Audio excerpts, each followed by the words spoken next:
Ladies and gentlemen, I am joined today by two of the biggest pitch masters that I have ever met. And we're going to kick it off by saying, can you guys be trusted? Ooh, wow. I thought you were going to kick by saying, like, can we outpitch each other? Yeah, that's what I was thinking. Go. Come on, I want to pitch on.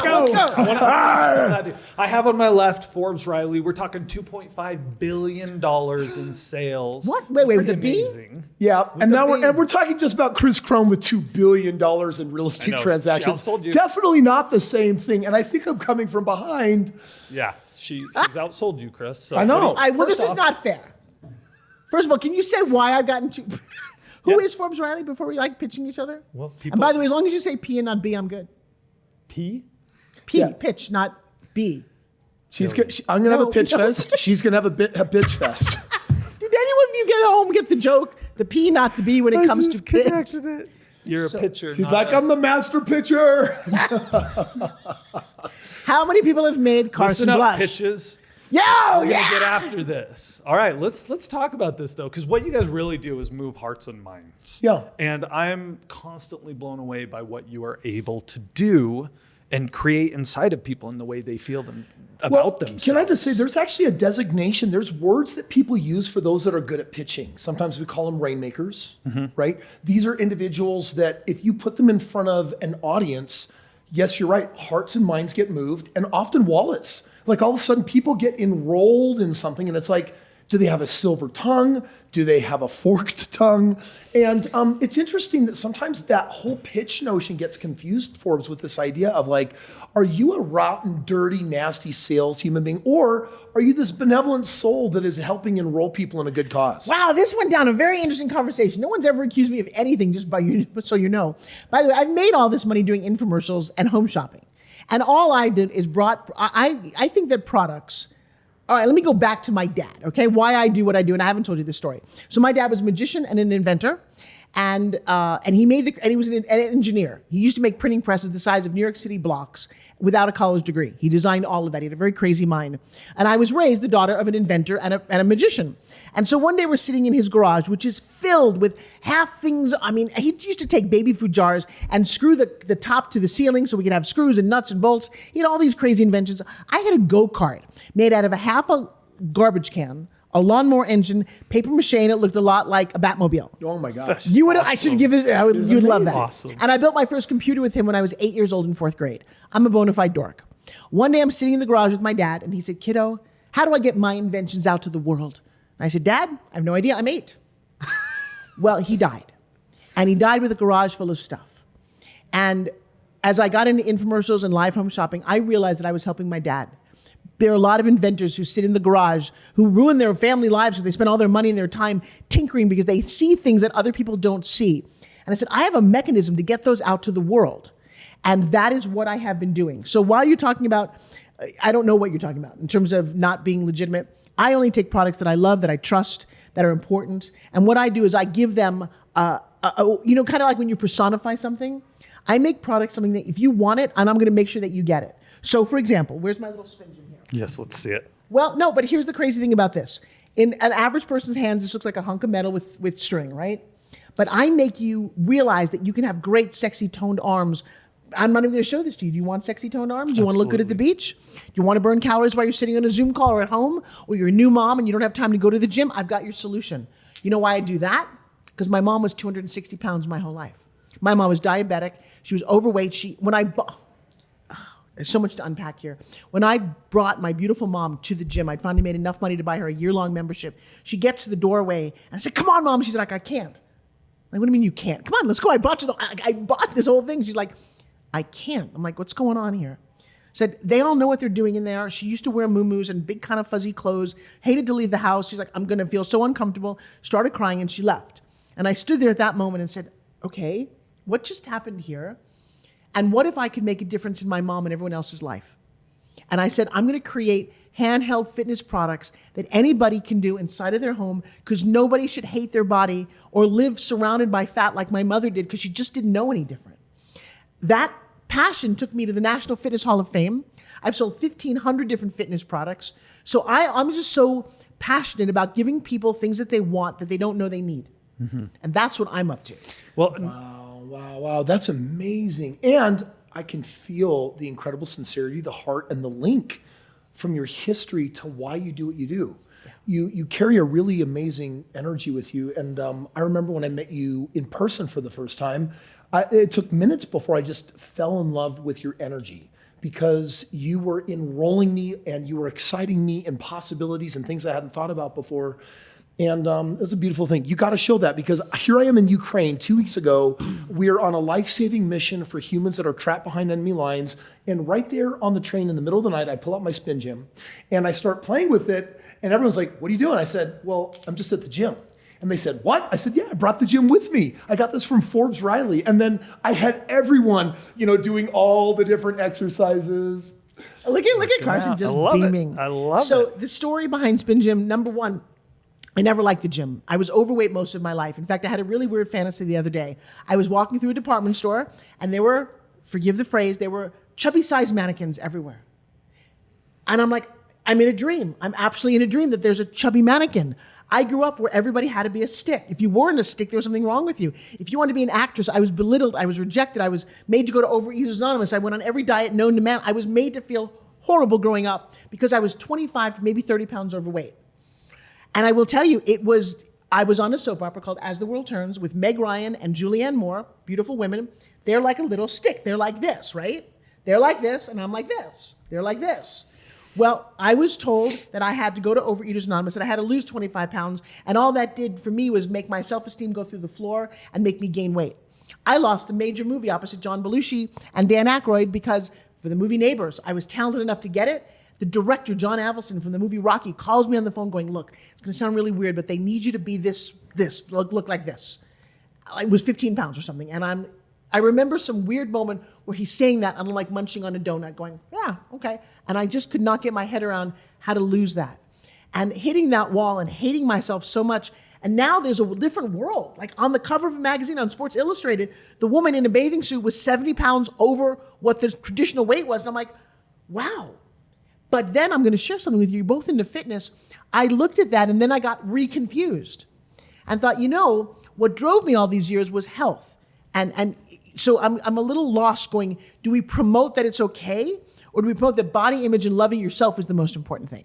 And so that's what I've learned through this. Anyway, the point of this is I had a resistance band slip off my foot while I was showing it to somebody how to rehab my knee, and it shattered my nose. I'm at home, my nose is bleeding, my ex-husband who's 6'6" grabs me, takes me to the emergency, and you know what they did? Because his hands are bloody and my face is bloody, they separated us. Oh, they thought he punched me. And I was unconscious for quite a while. And they reset my nose. My eyes were all black and blue. From a resistance band, I said, "As God is my witness, I'm going to find something else." And the funny thing is, I'm in it. Anyway, I found something like this. This is based on the world's oldest toy known to man. They found relics of it everywhere in history things. They did a TED Talk about it. And you're going to love this. And maybe this is interesting for the Ukraine because you need a centrifuge, right? They call it a paperfuge.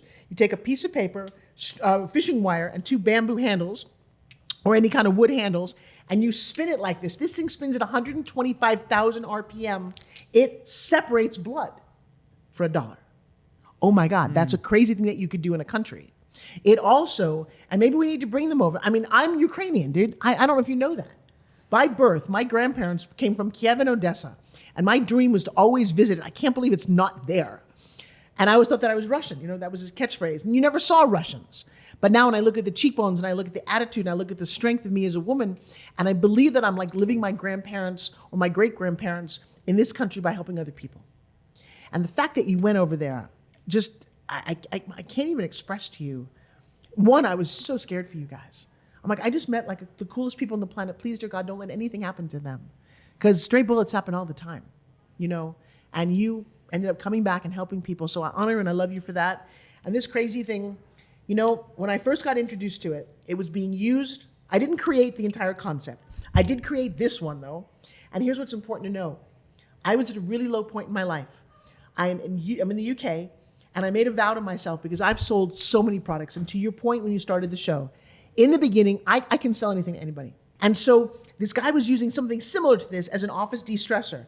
And the first time I put it in my hands, it was like, it didn't do anything. I thought, that's stupid, and I gave it back to him. I did. Here's the message for all you entrepreneurs. Opportunities come to you all the time. Most of you don't know what to do with them. You're not ready. You're not emotionally, physically, financially prepared to accept a cool opportunity like meeting a Kris Krohn. I watch the people who could elevate and sign on with you, and I watch the people who are struggling, and that's their difference. And some of it's just emotional and mentally. Probably they even have the 401k. They don't realize that they could double, triple, create all that, and they're intimidated by that energy to lean into an opportunity. And so I'm like, this is stupid, and I gave it back to him. Guys, I've made tens of millions of dollars with this thing. Initially, I gave it back to the guy who handed it to me. He went on television. I was in the green room at Home Shopping in the UK, and he sold, and how he sold it, it was like, it was an office de-stressor, and you do this, and I'm like, he sold 1,000 of them. And I'm sitting in the green room by myself, and my life had gone really, really bad at that moment. I was at one of the lows I've ever been. I'd given birth to 2 beautiful babies. I don't know if you know this story, but I raised a little boy from South Central Los Angeles. Got Dexter when he was 8 years old. Just before his 20th birthday, he was walking from a haircut to church, and he was murdered. He was wearing blue, and he was killed by a kid who didn't have a mentor, who was the same skin color. It was not about that. It was a crime of wanting to fit in. Is that a crime? It was a crime if he wanted to belong to a gang because nobody wanted him. It was a crime because he didn't have a mentor.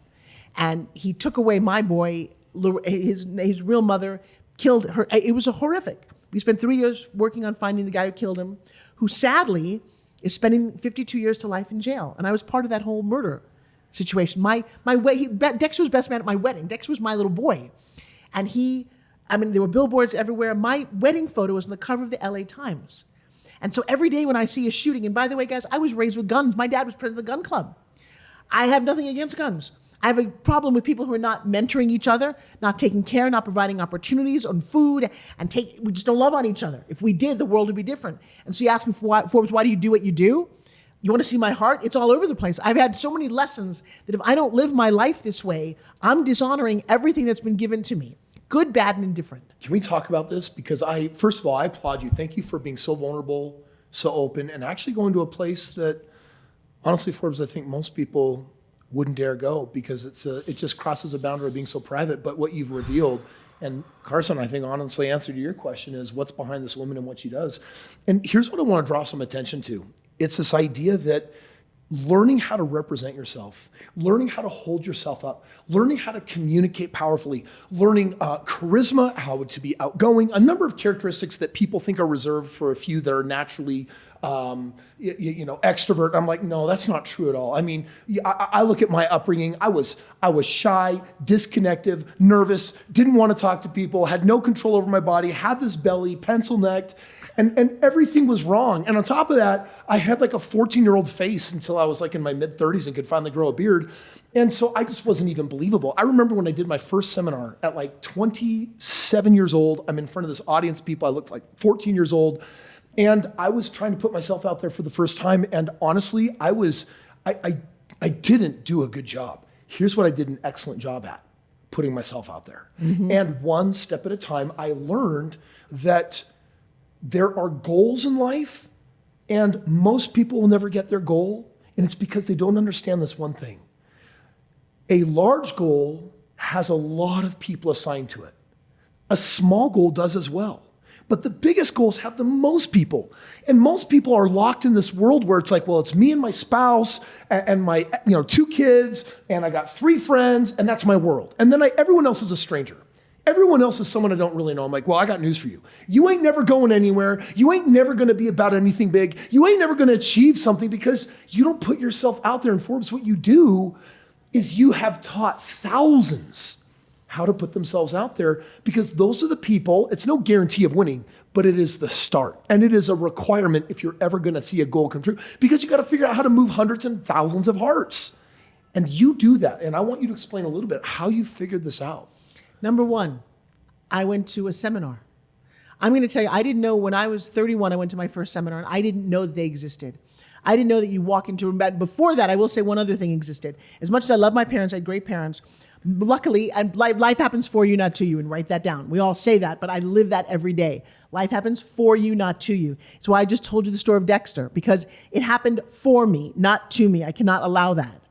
But I had an alcoholic roommate, and he would go to AA meetings, even though he was a functioning alcoholic. And I'd never been in an AA meeting before. And I'm sitting there, I'm 22 years old, and somebody got up and said, "Hi, my name is," and then he told a story. I'd never heard anyone talk like that. I'm like, But that's my story. But I'm not I don't drink. I don't drink at all. How can, and then the second person got up and she told a story. I'm like, well, that's me too. And for the first time, I was 22. I didn't have a lot of friends growing up. The first time I heard somebody bearing their soul in public, and my life shifted. And then it was not for many years afterwards.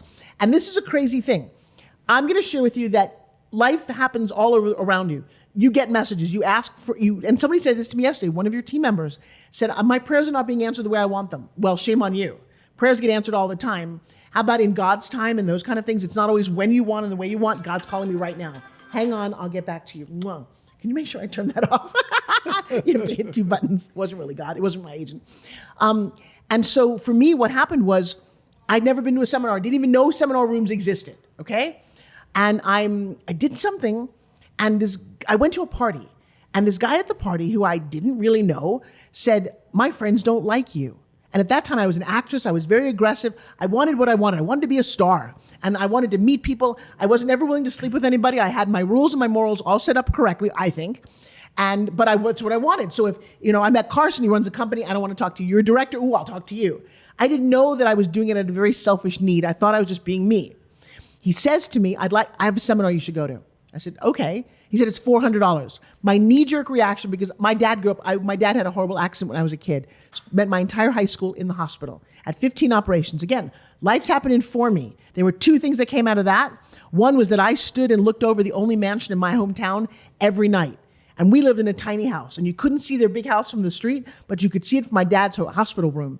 And I kept thinking, what are people living like there? What are they like? What is Christmas like there? And I became fixated on that. When I graduated college, I went to work for a billionaire. I became a social secretary so I could see how other people lived. There were a lot of lessons to be learned about that, but I don't wish that on anyone because it was a really horrific time. So he said, it's $400. I said, I can't afford it. Kris, I used to say I can't afford it all the time because growing up, I couldn't afford anything. My mom would buy us a $1 t-shirt. Maybe she'd buy 10 of those, but you could never buy a $10 t-shirt. Yeah. And so I had a very mixed view about money. And then no one ever said you can't afford to miss it. He said, I'll just give you the $400. Enjoy it. It's really important to me. And you know what I thought? Nobody gives you anything. Talk about limiting beliefs. I had a bucket full of them. I thought, if you're going to give me $400, you're going to want sex. That's really what I thought. Nobody gives you anything. And I thought, is that what you want in return? And he's like, no. And they're like, why not? No. But I was like, I know that. But I was like, we don't want any. I couldn't conceive that somebody would give you money for no reason at all, except to make your life better. Yeah. And I went to the seminar. And then the crazy thing was, it was beautiful 5 days, like yours. I learned so much. There were breakthroughs. It was awesome. On the way out, there was an upgrade to the next seminar, like the advanced. It was $900. I get him on the phone going, they just wanted to sell me. Those people just want to pitch me something. He said, wait a second.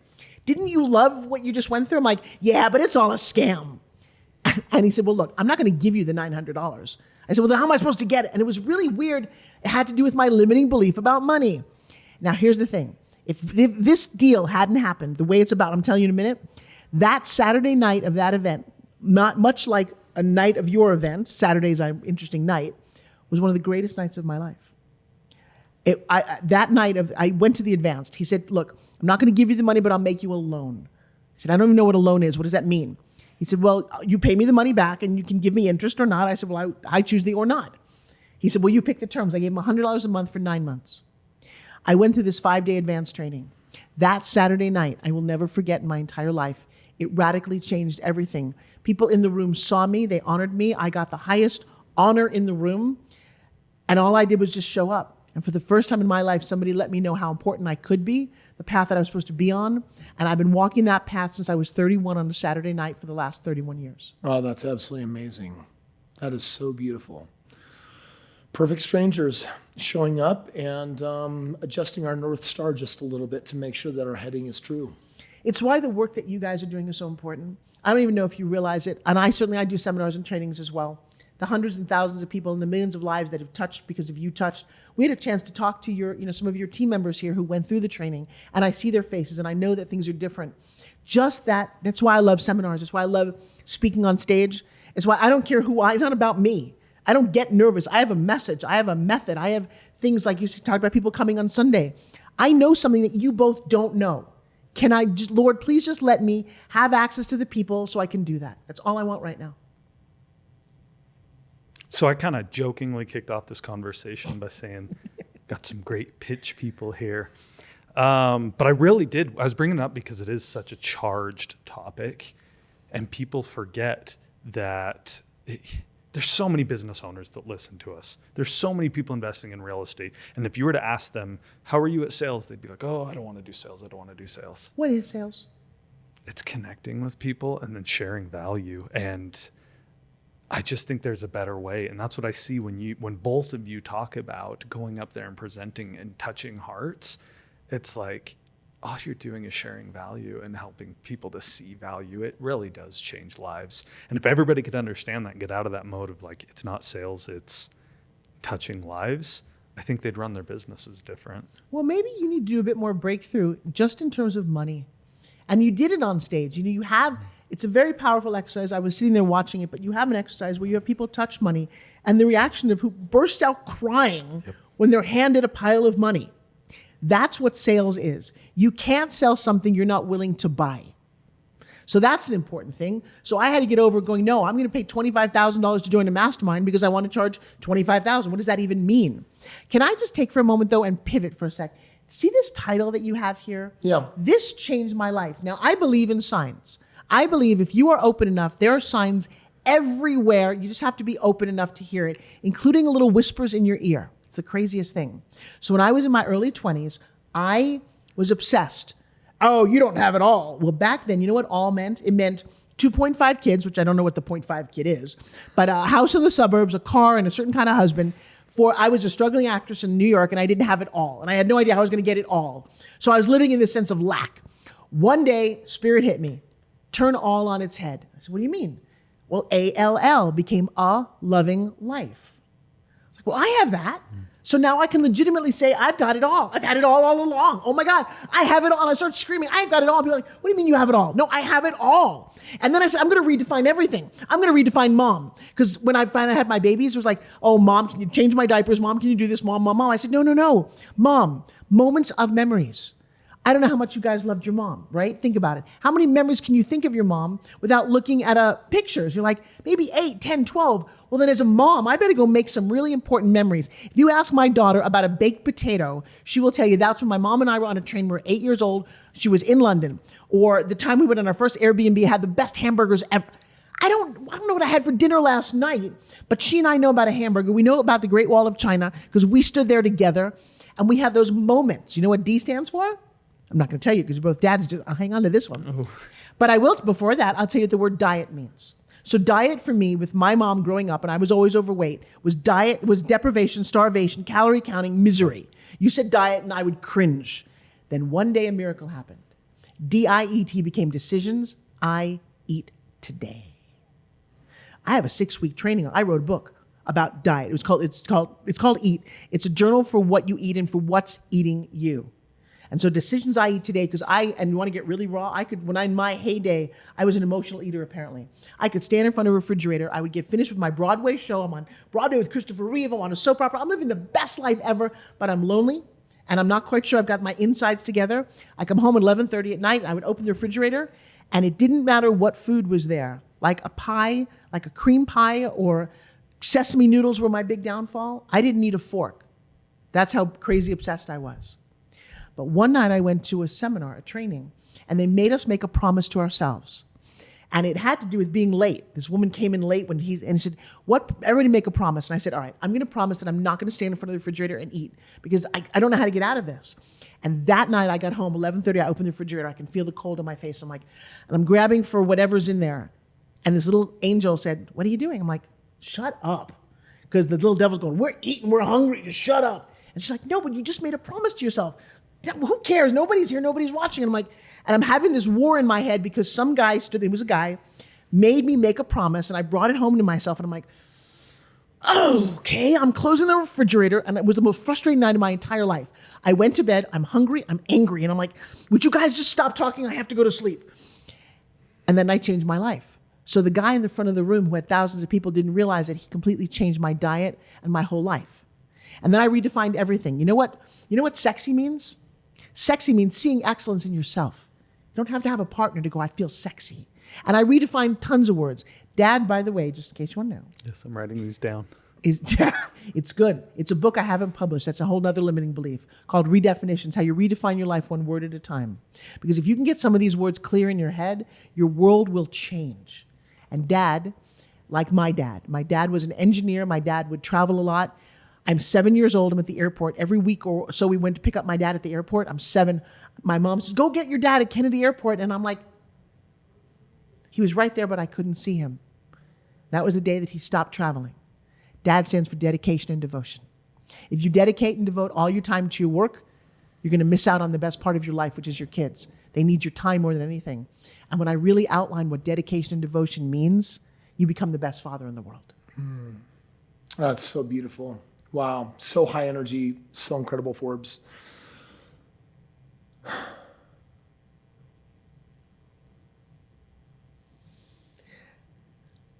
I don't think anyone has ever made Kris so quiet. I don't think so either.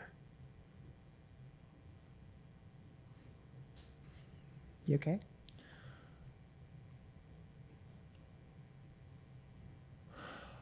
I'm just thinking about how a person goes from having the same ordinary opportunities in life or disadvantaged opportunities and then does something extraordinary. And I'm just contemplating your life and the choices that you've made, contemplating how many risks you've taken and have put yourself out there and how those risks put you on national television. I'm just trying to process 1,500 health products. I mean, that is a very large number. $2.5 billion in sales. You know what's crazy? Is there's more to the picture that I can't process. That I have a wall in my own, I own a studio, and I took photos of my life, and I did the entire journey of my life because I didn't realize, or I was so busy doing, I started the X Games with Stuart Scott, right? Probably not. And you guys can go on YouTube and look up everything I'm saying lives on YouTube because I'm though I've not really been to Mississippi much or Missouri, the show me state. I don't say anything I can't absolutely 100% prove because what I've got to talk about is so fantastic. I gave Kim Kardashian her start in television. If you go to YouTube and type in my name and Kim Kardashian, you'll see that I gave her a steam iron infomercial when nobody knew who she was. It was a couple of months later that she got Keeping Up with the Kardashians. Like, damn, really, Forbes? I'm like, I know. I used to do stand-up comedy at ski resorts. And I talk about how I got that job and how crazy that was. And we would literally do this 3-on-3 co-ed snow volleyball game brought to you by Jose Cuervo Tequila. And I don't drink, but if you drink, I'm funny, which is such a good thing to know. And that one day ESPN2 came to make a half-hour special out of that. The next thing you know, I'm standing in Fort Adams. It's 1995 with 2 big binders of all these sports I've never heard of, like street lugging, sky surfing, BMX bikes, and then athletes I didn't know their name. And Stuart Scott, the guy, and I are about to launch the X Games with Mark Burnett doing the Eco Challenge before Survivor. I'm like, I'm sorry, I don't know anything about sports. What am I doing there? And that lesson was every day that I showed up for work, I thought they were going to fire me. They're going to find out that I play a reporter on television. I don't know anything about sports, and it's not going to work out. Here's the funny thing about my life, which I can't wait to watch the movie of my life. Back then, there was no video. There was like 3/4-inch video, but no DVR, so it was all live. They played it live and never replayed it. It wasn't until 20 years later that I'm watching the video, and you can see it on YouTube, of the first night that I went live on ESPN. I know why they didn't fire her, because when you watch her, she's freaking genius. I didn't know that for 20 years, Kris. It's the craziest thing. I wish I had seen it because by the way, I had the job for 9 years. I morphed from that to the Great Outdoor Games, and I did that for another 6 years. Unbelievable, right? How about the fact that I got hired to take over on national radio? I interviewed every classic rock star. It was off the record on a program called Westwood One is the company. It was off the record with Mary Turner. Been on the air for 15 years. #1 hit show, above Casey Kasem, above Howard Stern. She was it. She got to interview every classic rock star. When she married the CEO of the company, a billionaire, Norm Pattis, that job was open. Everybody wanted that job. I don't want the job. I don't even know who these people are. I like music, but I don't know band names at all. The woman meets me. The next thing you know, you're the host of Off the Record with Forbes Riley, where I got to interview Sting, Foreigner, Journey, George Clapton. It didn't matter who it was. And I think they loved me because I didn't know who they were. And so, wait, Forbes, you're a DJ at a major station. You're infomercials. You're an actress. I've done movies. I just booked another movie. It's so exciting. how do you find time to do all that? How do you live this crazy life? And turns out all I really want to do is inspire other people to live their own amazing life. And I'll give you the last piece of this. I was 20 years old. I just gotten the book, Europe on $20 a Day. My mom didn't like to leave the house. We never really left the country or the city. And I said to her, look, I have a vision. When I'm 83 years old, I'm going to be telling all my kids and grandkids and everybody who will listen the most amazing story of my life. Mom, I've got nothing to talk about. I'm going to go to Europe, tear out every page, and come home when I have the cover. And I have been living that, careful what you wish for. I wanted to write the most amazing story of somebody's life to be able to tell when I got older. Wow, it's so amazing. It reminds me of Donald Miller. He wrote this amazing book, like 1,000 miles and a million steps or something like that. It's a million years. Million years and 100 1,000 miles. A millennium and 1,000 miles or something like that. Yeah, but Donald Miller. And what's so great about the book is that he was living this really lame life until he discovered it. And then he's like, maybe my life should be like a movie. And then he started writing this cool life he wanted to live and then started doing the most epic, crazy things. Sounds like that's kind of what you've done. And it's interesting that we examine your life and look at where that brought you and then ultimately how you inspire the people the most. And I watched it this morning on my mastermind call. You took Loretta, and you asked her, what she did, and it was uninspiring. And then you showed her how to make it inspiring. And you show people how to represent themselves. You show them how to represent themselves with confidence. Because that's a requirement to get wherever it is that you're trying to go. I'm not trying to go anywhere. Oh, I think I'm figuring that out. It's beautiful. I just want to live the best. I've already done it. This is another thing, too. You talked all week about limiting beliefs. What I think is most fascinating is I'm here with my 20-year-old daughter who kept saying to me, Mom, everybody wants me to tell them their limiting beliefs. I don't have any. I really don't have any. I'm living my best life. And I thought, we do, but we don't focus on that. Yeah, you focus on the wins. I do. Creating, building. You know what? We haven't really unpacked the fact that I was a very ugly, awkward little girl. You have 4 kids. How many kids do you have, Carson? 3. Any other girls? All of them. All of them girls. You know how being pretty is really important to girls? You know why? We look at little Barbies. You want to have long blonde hair and a tiny waist, and you want to be cute, and all those images that I had in my head. I hit a baseball bat with my nose when I was 8 years old, and I had a really awkward looking nose. I had a crazy bite. My teeth went in 4 different directions. Now you'll appreciate this because you've got young kids. I had braces from the time I was 8 till I was 16, a full set of railroad tracks. And then I had a tongue twister. And so for 2 years of my life, I couldn't talk. Nobody would understand me. I got frizzy black hair. I'm overweight. My mom loved to feed us. And I'm really, really, really smart. Wow, what a weird combination. So in school, this is the limiting belief I had. If we were all put together in a team, I would say, guys, go play. I'll just get us an A, and then you'll come back and everything will be fine. I did it all myself. That's unfortunate. I didn't learn team sports. I didn't even know we had a sports team. I was so busy focused on just education and not talking to people. I didn't have sleepovers. I didn't have parties. I didn't do a lot of things that all girls want to do. And then when Marcia Brady, who was my little hero growing up, had a football hit her in the face, she didn't go to the prom. She was ugly. So I was pretty convinced about how ugly I was and how awkward and how no one wanted to be my friend. And I was totally fine with that. Or at least I told myself I was fine with that. And what I've experienced, and by the way, the whole dream it, believe it, and achieve it thing, when my dad was in the hospital, he was there for 3 years. The doctor, one day my mom comes to me and says, kiddo, we don't have any money for college. And I said, okay. But there's this beauty pageant that's coming through, the Miss Teenage America pageant. And then she looked at me and said, okay, that's not an option. When your mom tells you that you're not pretty, here's what the crazy thing about the universe. My dad's doctor looked at me and looked at her and said, I'm going to fix your daughter's nose for free. What does that mean? And literally he fixed my nose. A couple of days later, I wake up and I have these pictures, which I'd be happy to share with you. The 2 girls don't look the same. One looks really ugly and she's got a little frown and little squinty eyes. The other looks kind of cute. You can see her eyes, a big, beautiful smile. And I said to my parents, I'm going to enter this competition. Like the girl looking back at me, she's cute. She's who I thought I wanted to be my whole life. And I fell in love with that image going, I like her. And I've not liked her for so long. I got to the pageant with a hand-me-down bridesmaid's dress. We had to do all of these levels of competition. And I won. Wow. I became Miss Teenage New York. How do you go from nothing to that? And the final part of that is when I got to Tulsa, Oklahoma in 1977, the worst week of my life. You know why? I wasn't prepared for it. I was a social outcast. I had a different religion than everybody else who was there. And they got to see what your religion was. And I was made fun of and I was prejudiced against and I was poked fun at. And I literally left thinking, I have to make a difference. Nobody should feel this way.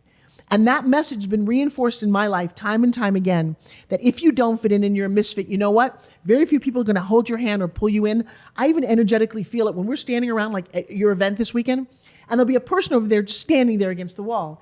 And my spirit says, go grab that person and bring them into the circle, because I was that person who watched life happen from so far away for so long.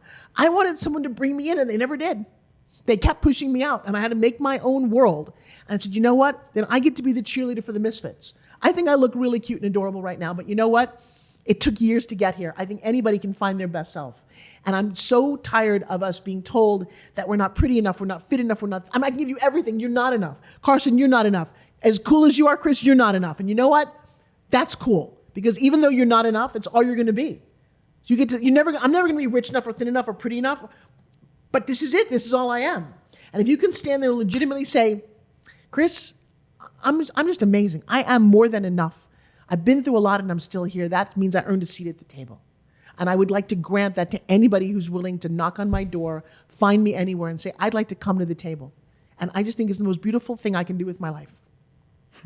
Forbes Riley, what an amazing, extraordinary, beautiful life. I look forward to things to come. And I thank you for opening your heart.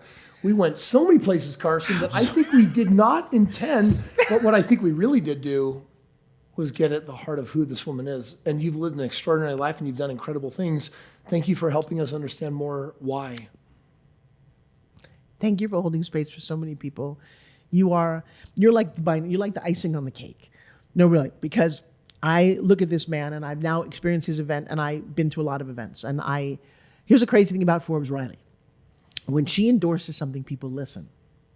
It turns out, I guess it's called pitching. All I know is called life.